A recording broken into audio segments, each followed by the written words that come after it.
So if we look at example 3, it says, determine whether the quadrilateral ABCD with vertices A 3, 2, B 2, negative 4, C negative 2, negative 3, and D negative 1, 3 is a parallelogram. First thing that we have to do is to graph the points. A is 3, 1, 2, 3, 2, that's point A. B, negative 2, negative 3, negative 2, negative 3. Point B. C, negative, no, that's point C, sorry. Point B is 2, negative 4, 2, negative 4.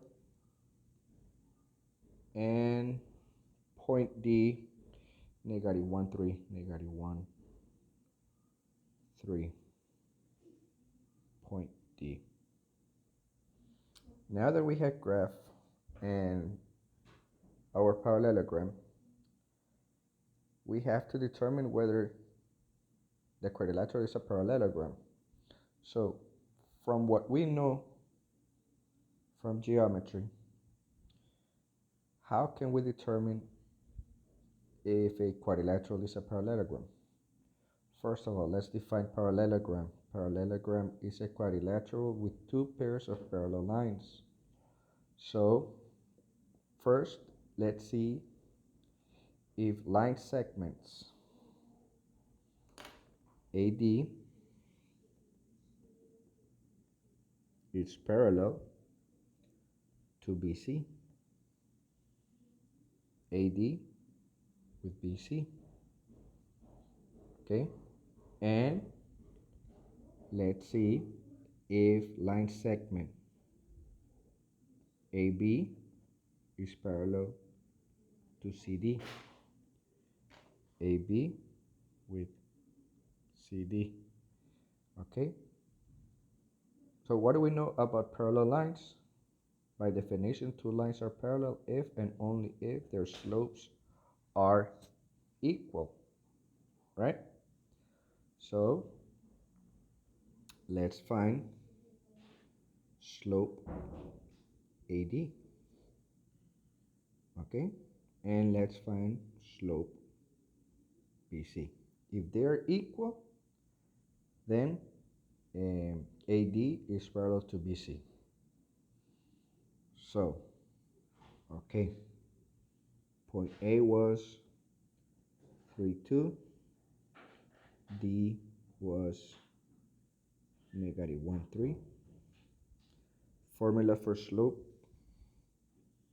M equals y2 minus y1 over x2 minus x1. Okay, so let's define x1, y1, x2, y2. Okay, so this slope AD will be equal to 3 minus 2 over negative 1 minus 3.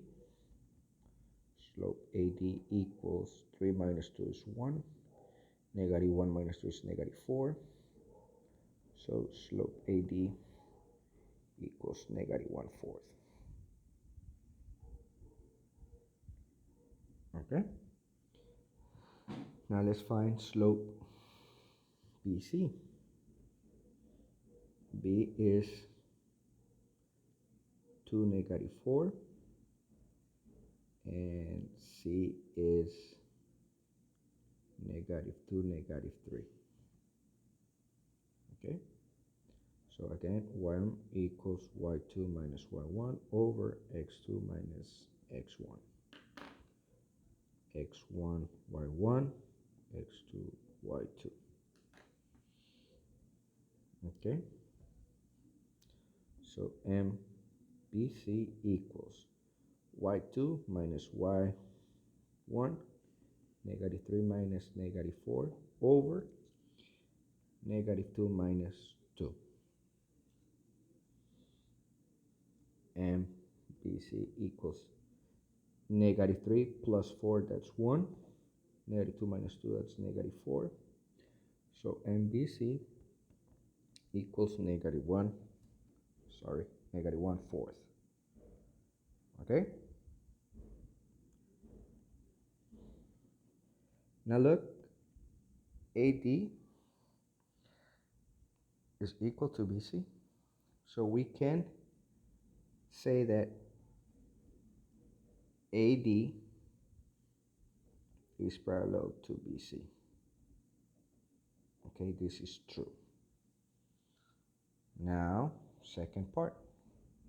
Let's see slope AB.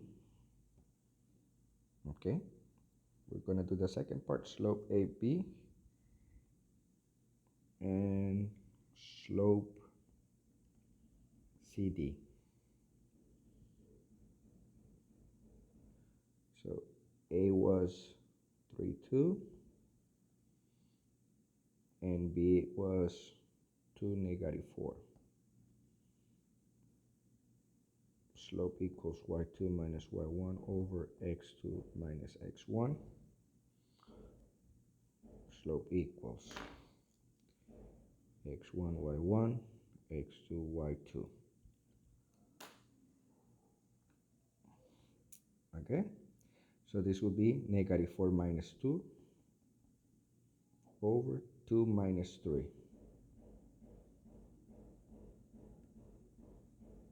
So the slope will be negative 2 minus 4, that's negative 6. 2 minus 3, that's negative 1. Slope equals 6. Now, point C, it was negative 2, negative 3. D, negative 1, 3. Okay? M equals y2 minus y1 over x2 minus x1. Again, x1, y1, x2, y2. So this slope CD will be equal to 3 minus negative 3 over negative 1 minus negative 2.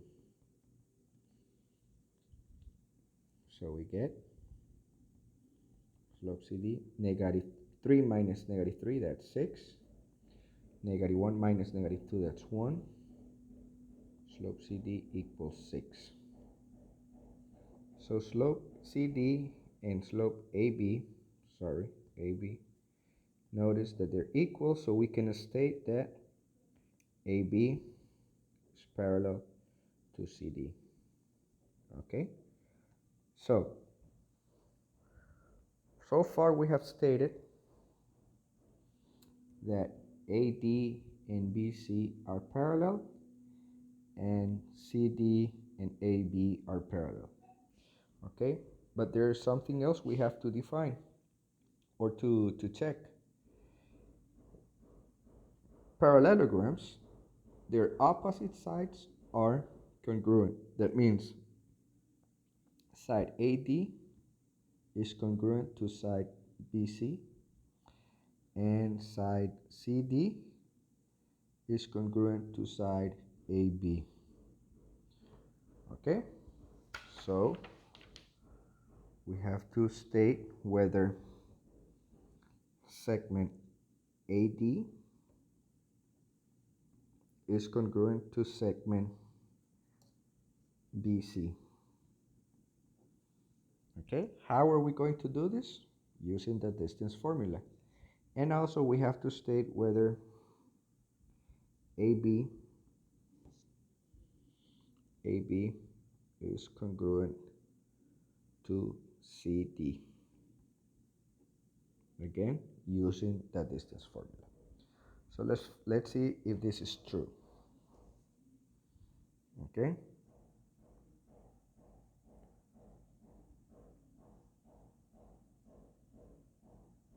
Okay. So A was 3, 2. D was negative 1, 3. let's find that distance. Okay, so d equals square root of x2 minus x1 squared plus y2 minus y1 squared. Okay, so let's define this x1 y1, x2 y2. D equals square root of negative 1 minus 3 squared plus and 3 minus 3 minus 2 squared. 3 minus 2 squared. So d equals square root of negative 1 minus 3, that's negative 4 squared, plus 3 minus 2, that's 1 squared,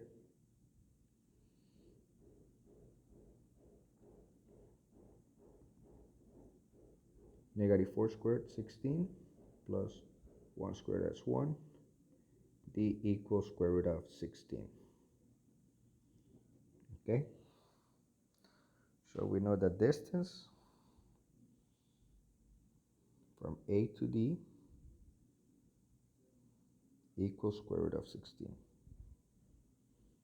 Now let's find BC. Distance BC. B was, excuse me, B was 2, negative 4, and C was negative 2, negative 3.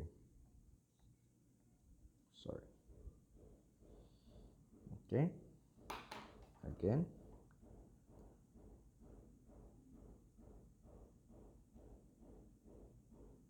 x1, y1, x2, y2. D equals square root of x2 minus x1 squared plus y2 minus y1 squared. So D equals square root of negative 2 minus 2 squared plus negative 3 minus negative 4 squared. D equals square root of negative 4 squared plus negative 3 plus 4, that's 1 squared. D equals square root of 16 plus 1. D equals square root of 17. Okay, sorry, 16 plus 1 is 17, guys.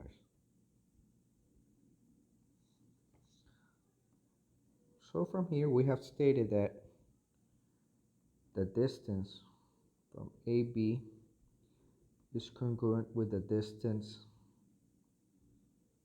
BC. Finally, we prove that line segment AB is congruent with CD, and once we prove that, we will notice that their distances are equal. And now that we have proven that quadrilateral ABCD has two pairs of parallel lines and two pairs of congruent sides, we can state that quadrilateral ABCD is a parallelogram. Okay, so here we have distance AB congruent to distance CD, I mean. So the distance AB, okay, doing the same process, we get that it's equal to square root of 37. And the distance for CD, we get same, square root of 37. So we can state that AB is congruent to CD. Okay? So by doing all of this, by proving that quadrilateral has two pairs of parallel lines and that it also have two pairs of congruent sides, we can state that A, B, C, D is a parallelogram. Okay? As I've always said, to prove something, it takes a lot of steps to do it. So in this case, notice that it's a lot of work, but it is not that difficult. We use previous knowledge to tell whether this quadrilateral was a parallelogram. What did we say about this parallelogram? Okay, first we define parallelogram. Again, parallelogram is a quadrilateral with two pairs of parallel lines and two pairs of congruent sides. So in order, again, to determine whether this quadrilateral was a parallelogram was find whether AD was parallel to BC, AB to BC, and then tell whether CD was parallel to AB. Then we analyze if AD was congruent to BC, and then if CD was congruent to AB, and that's what we prove in example 3. Now, let's discuss the midpoint of a line segment. Here we have a line segment AB, okay? The midpoint means the location at exactly at the middle of that segment. So let's suppose that point C is the midpoint. How can we determine that midpoint? Okay, the formula for midpoint, okay, is the following. So if the coordinates of point 1 and point P1 and P2 are x1, y1, and x2, y2, respectively, then the midpoint of P1, P2 has coordinates. Look, x1 plus x2 divided by 2, y1 plus y2 divided by 2. This will be the coordinates of your midpoint. So that means that point C, that we describe as the midpoint of line segment AB, will be located at x1 plus x2 over 2, comma, y1 plus y2 over 2. That will be the coordinates of the midpoint, in this case point C, of line segment AB. Okay? So example 4 says, find the coordinates of the midpoint of the segment that has endpoints at -2, 4 and 6, -5. So let's define the points. -2, 4 and 6, -5. And we'll call this x1, y1, x2, y2. So the midpoint will be equal to x1 plus x2 over 2, comma, y1 plus y2 over 2. So let's substitute. X1, -2 plus 6, -2 plus 6 over 2, and 4 plus -5 over 2. So this midpoint will be located at -2 plus 6, that's 4 over 2, and 4 plus -5, it's -1 half. We can simplify this. This is equal to 4 divided by 2 is 2, and -1 half. We will leave that as a fraction. So that will be the midpoint of the segment with endpoints at -2, 4 and 6, -5.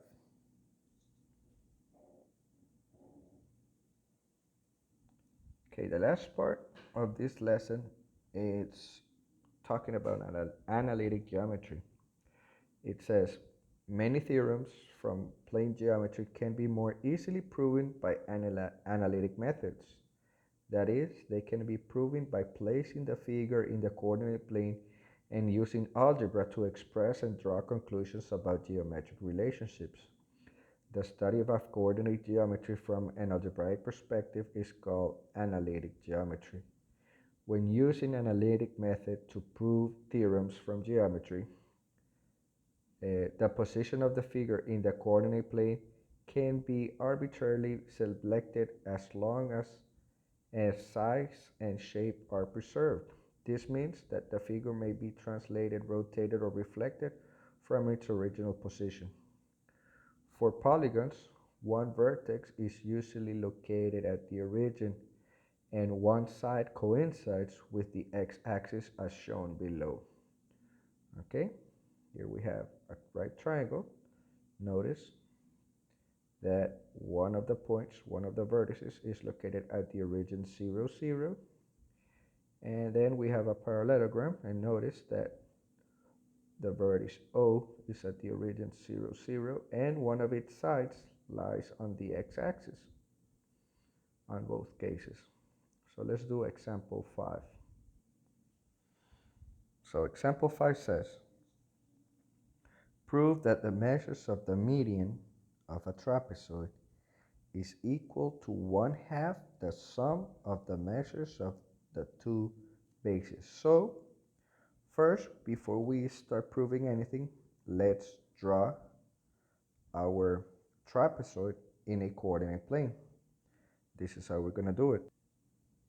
So there we have our coordinate plane. And let's draw a trapezoid. Okay, remember a trapezoid is a parallelogram, is an equilateral with one pair of parallel lines. And normally, that pair of parallel lines are the two bases of the trapezoid. So, from what we read before, let's consider one of the points of this trapezoid to be at the origin. That's our first point. And one of the sides of the trapezoid to be on the x-axis. So this will be one base. Okay, I'll call this point O. Why point O? Because it's at the origin. And I'll call this point B. Okay. And actually I'll call this point A, just for fun. And it's at the origin. And let's draw two other points. Remember, since these 2 points, okay, I'll call this AB, C, D, and then we connect the points. Okay, so there's our trapezoid. Okay, so we're defining that, we're saying that CD is parallel to AB. Now, notice, look at this, pay attention to this. Point A is located at the origin, so this is point 0, 0. Okay, we don't know the location of the other points because we don't know that the distances of each point. So we're going to this is when we use the analytic process. Point B, notice that the y position of point B is 0. So I'll call point B located at let's suppose the measure from here to here is A. So that means that A, location of point B, will be A, 0. Right?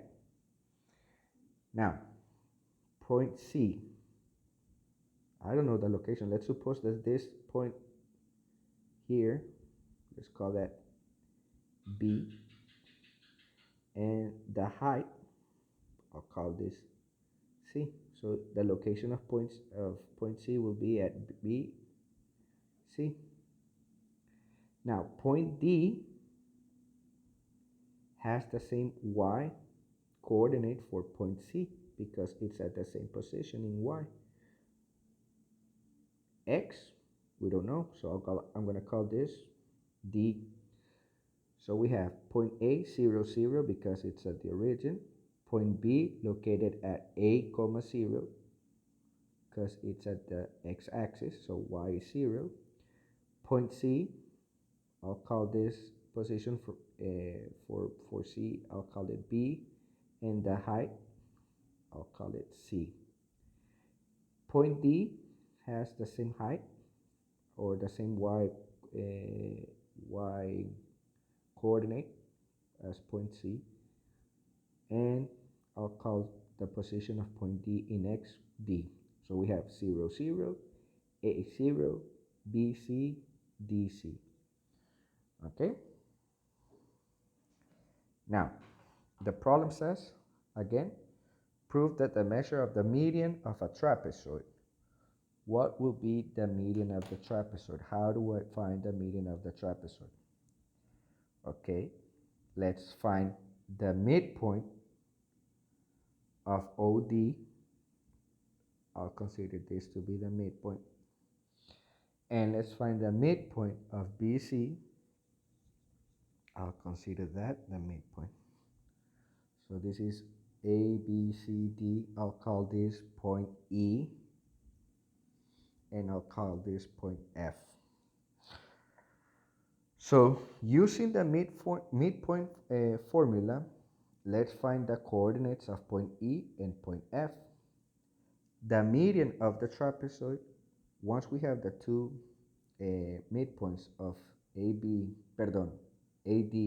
and BC, the median will be this line segment. Okay? So what we have to prove is the median of the trapezoid, that means ED, is equal to one half the sum of the measures of the two bases. That means one half the sum of AB,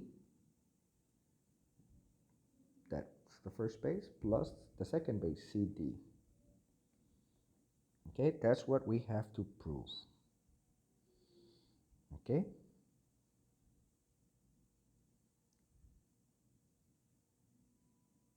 Got it? Good. And, excuse me, this is not ED, it's EF, sorry. EF.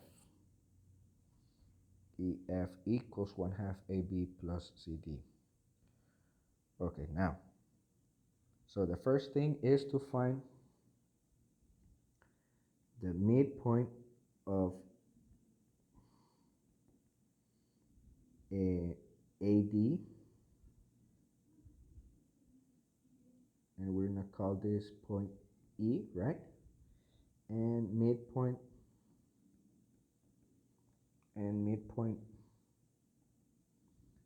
of BC that we're gonna call F. Okay? So E equals x2 x1 plus x2 over 2 comma y1 plus y2 over 2. Remember, we're talking of AD. Entonces, A was 0, 0. D is DC. X1, Y1, X2, Y2. So that means E equals X1 plus X2, 0 plus D over 2, comma, Y1 plus Y2. That means 0 plus C over 2. So point E, it will be equal to 0 plus D That's, okay, 0 plus d is d over 2, and 0 plus c is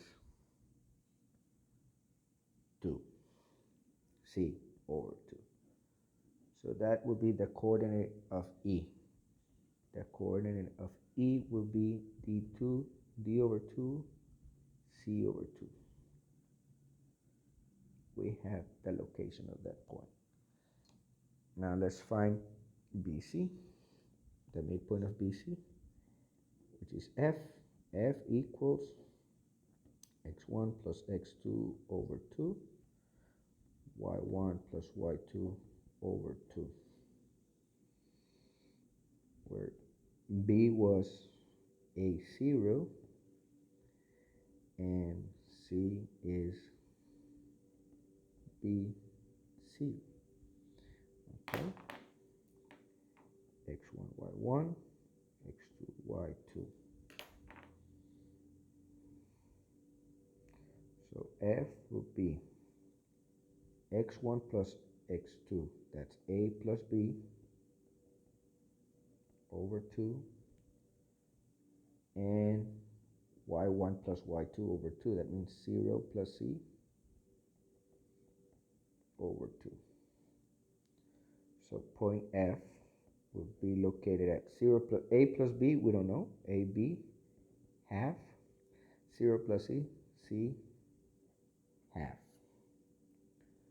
Okay, notice again, notice that E and F, they have the same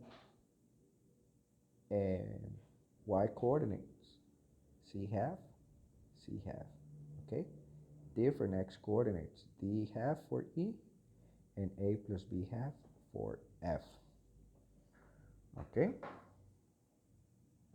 so right now we're proving this side of the equation, EF equals 1/2 of AB plus CD.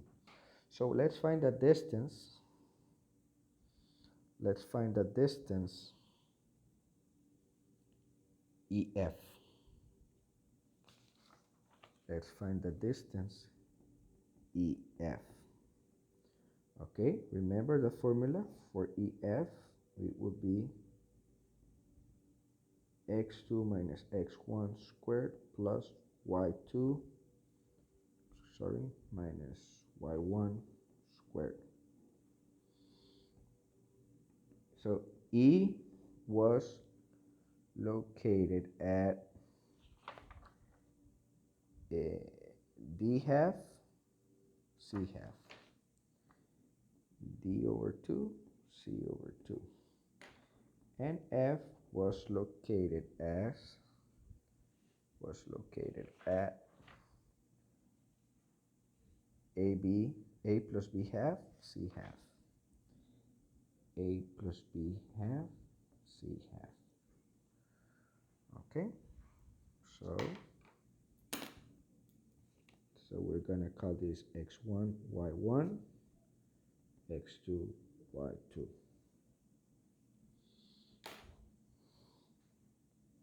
Here comes the fun.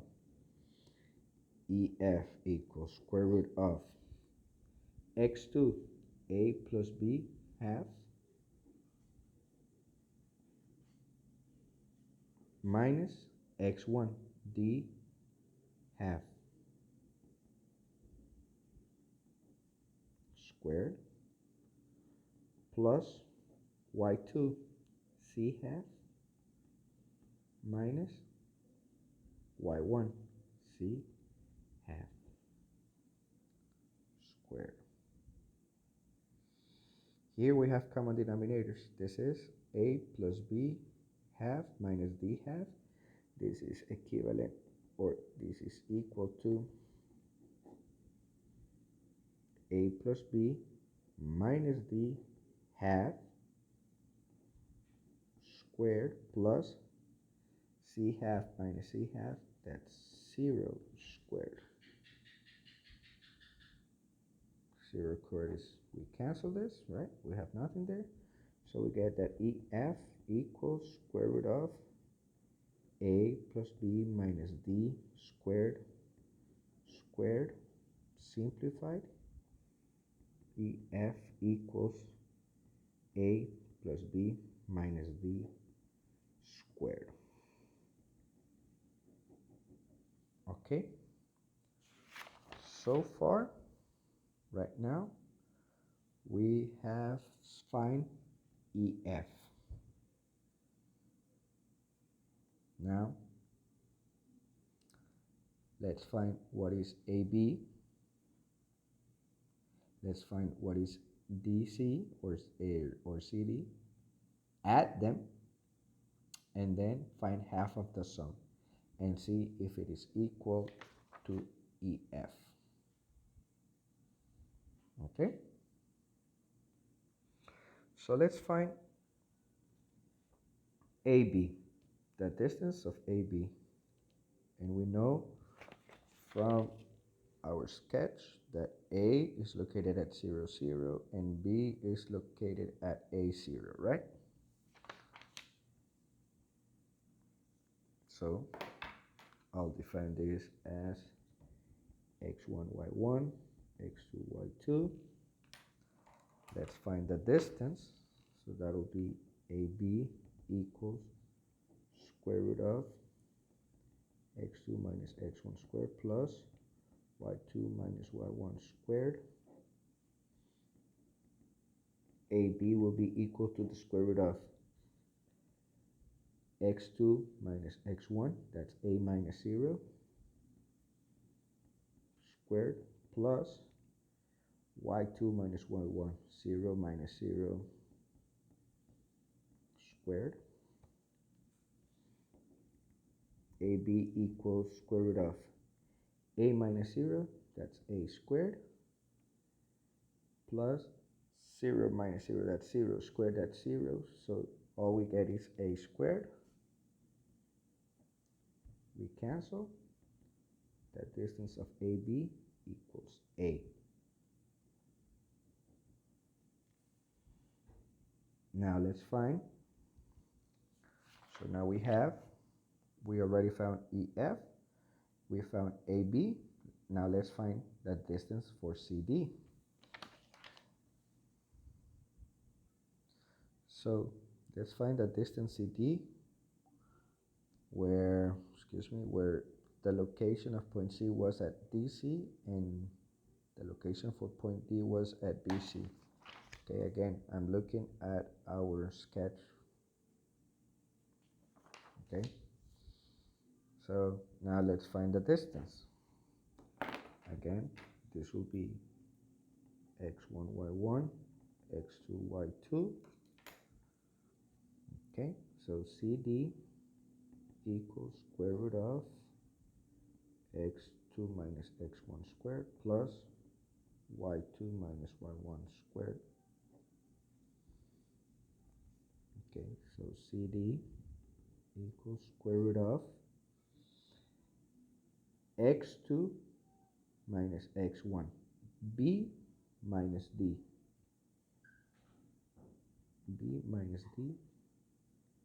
squared plus y2 minus y1, c minus c squared. So CD equals square root of b minus d squared. We can't. I'm going to leave it as b minus d squared. C minus c, that's 0 squared, that's 0. So all we get is that CD equals square root of b minus d squared. We can simplify. Light segment BCD is equal to b minus d. Okay.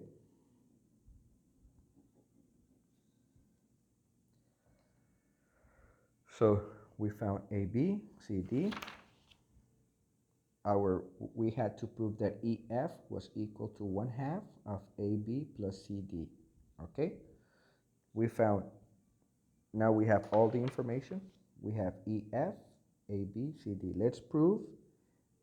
We're going to prove now if EF equals 1/2 the sum of AB plus CD. So the value of EF was A plus B minus D over 2 equals 1/2 times, okay, EF was A plus D plus B minus D over 2, okay, equals 1/2 times AB, A plus CD, B minus D, okay. So A plus B minus D over 2 equals A plus B minus D times 1, that's A plus B minus D. I get A plus B minus D times 1, that's A plus B over D divided by 2 times 2. And there we got it.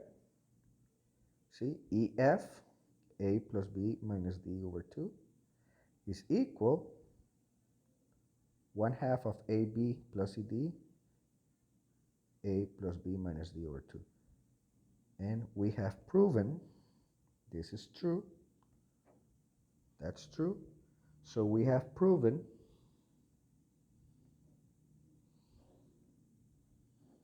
that the median of a trapezoid is equal to 1/2 the sum of their bases. The median of the trapezoid, this is the median, equals 1/2 the sum of these two bases. Okay? So again, the process are very long,